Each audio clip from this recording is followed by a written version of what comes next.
What's happening, YouTube? It's Abe, and we are back today for a brand new episode with a brand new series called Nerd Ranks.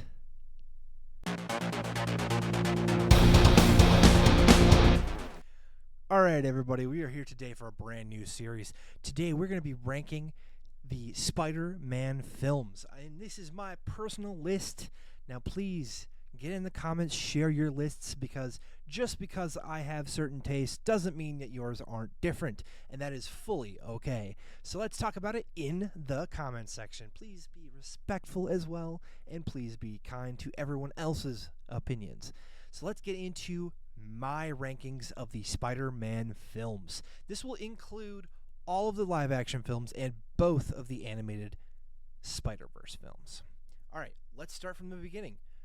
Tobey Maguire in Spider-Man 1. All right, so this ranking in particular is going to be my first A rank. I think that's the right one. Yes.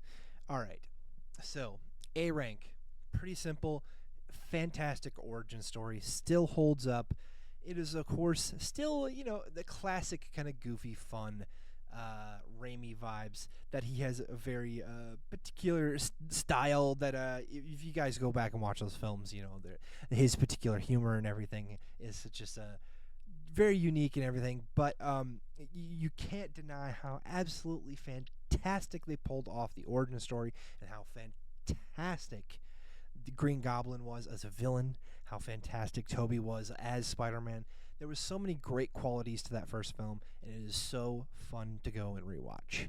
But it's not quite the best because there are some that are just that much better, including the next film, Spider-Man 2.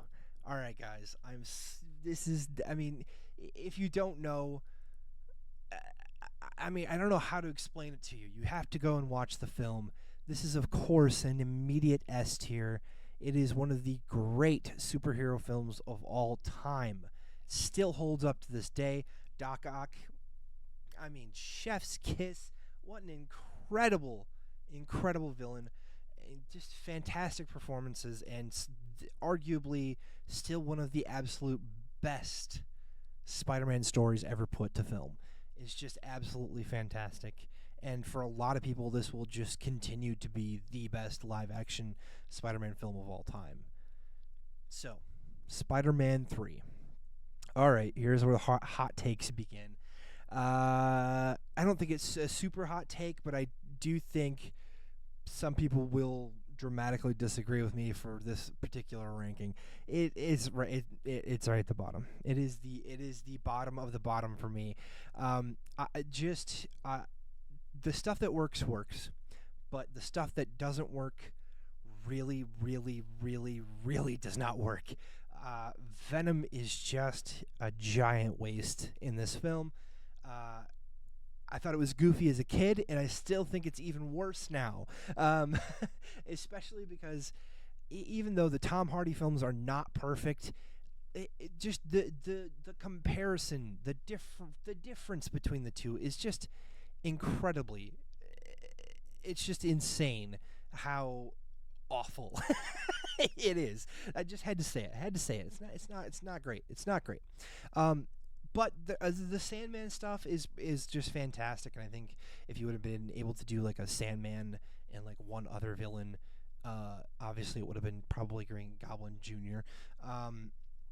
If you would have been able to do that, I think it would have been much, much closer to a Spider-Man 2 in quality. But that's not what we got. And unfortunately, it is one of the goofiest. The big thing is that every time I come back to this movie, I immediately just start laughing. I laugh more than I should, and I laugh at the film instead of with the film. So if you have that issue, it's just not an enjoyable time. And I think there will be one coming up soon that people will be even more irritated about because it has a lot of the same problems, but for me, it's just much more rewatchable. Speaking of another hot take, Andrew Garfield's TASM 1. TASM 1, it's so good. I'm sorry, it has to go in front of the original Tobey Maguire film for me. I know that is a really hot take, guys. I get it. I get it. I get it. I get where everybody's coming from, but for me, Andrew Garfield's version, that is the version that I most identified with growing up, and it just that I think that people really undersell that because of the fact that it is a retread of the origins, and I just feel like everybody just dogs on it unnecessarily because I think that film is just a fantastic origin film for superheroes. Period. I absolutely love that film, and hey, if I'm alone on that, that's okay because I just, I just love it. So, all right, and then obviously this is the one where I think everybody's going to be like really. In fact, okay, there it is. Okay, I was like, I almost didn't see it. This is going in C. Yes, it is above. It is above Sam Raidi's Spider-Man 3 for me. It has all the same issues. There's the two, both of the major villains are quite goofy and not as well executed as they absolutely should be. The plot gets quite messy because of all of the extra characters jammed into it, just like Spider-Man 3. However, there's just a bunch of things like the perfect Spider-Man suit, some of the great action and swinging sequences are just phenomenal. Plus, I absolutely love the chemistry between Gwen Stacy and Peter Parker in these movies.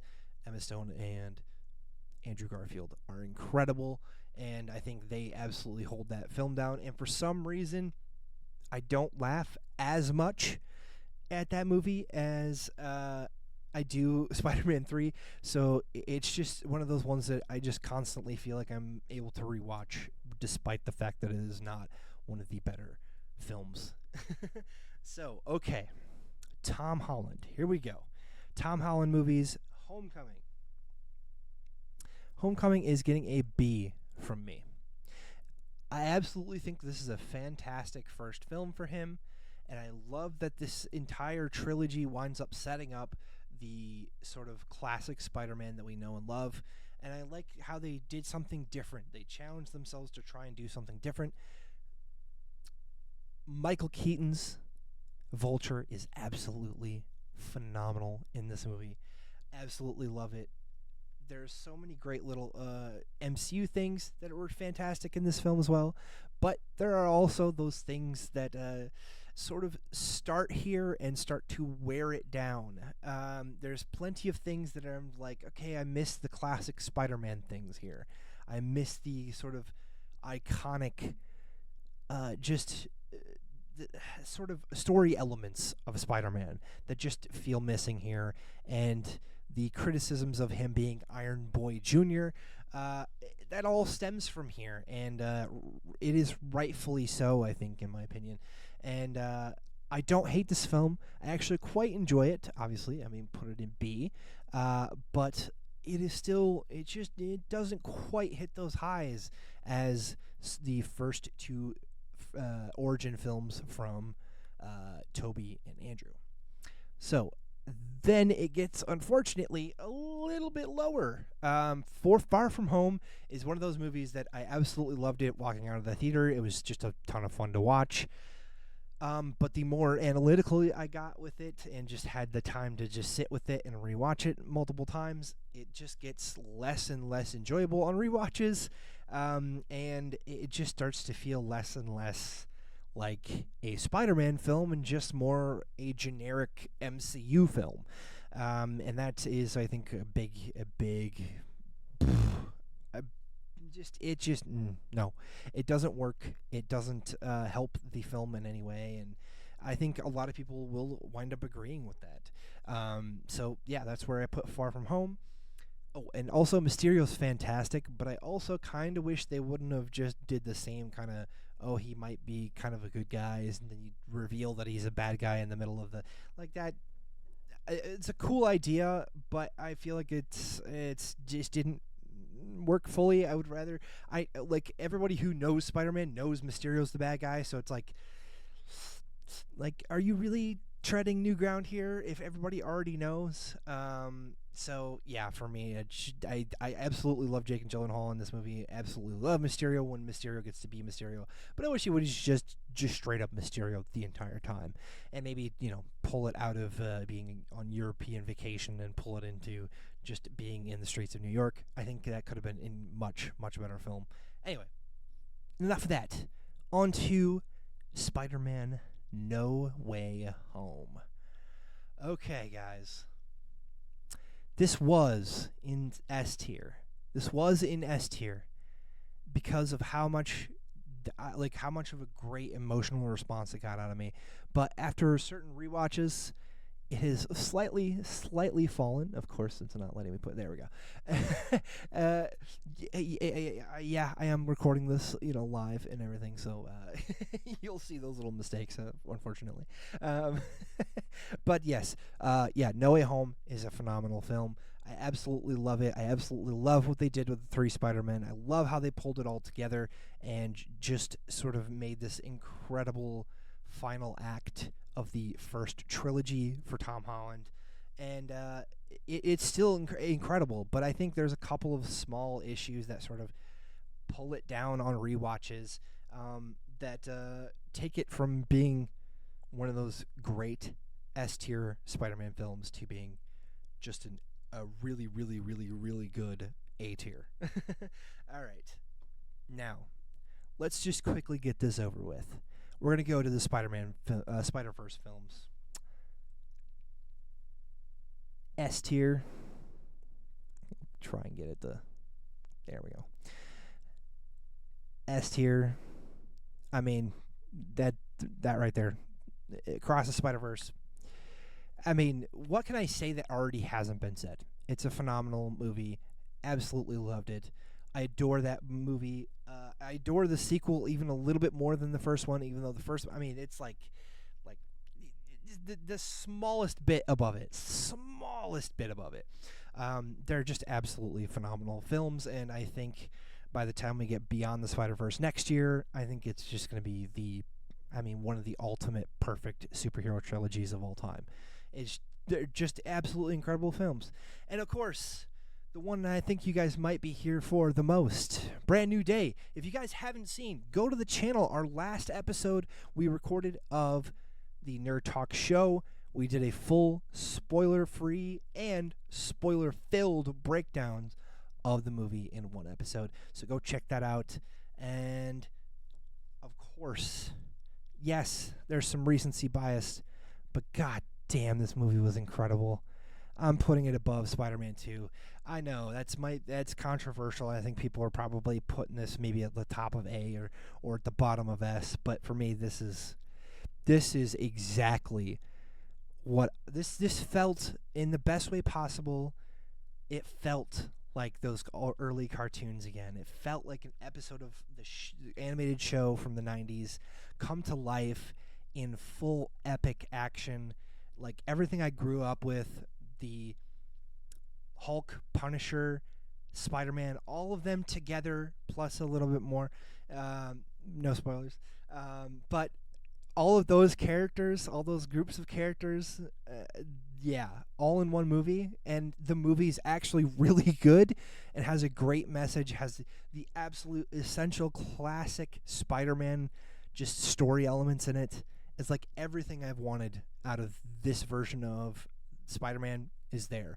Plus, he gets to interact with the rest of the Marvel Universe in a way that's not only meaningful, but freaking awesome. Absolutely awesome. I adore that movie. Hey, I hope you guys enjoyed watching this. If you did, stay tuned on the channel because we'll be doing more of these ranking sessions, including other brand new shows where I'm going to be doing a sort of retrospective series. We're going to take some old classic movies and break them down to talk about why they're great or why they're terrible.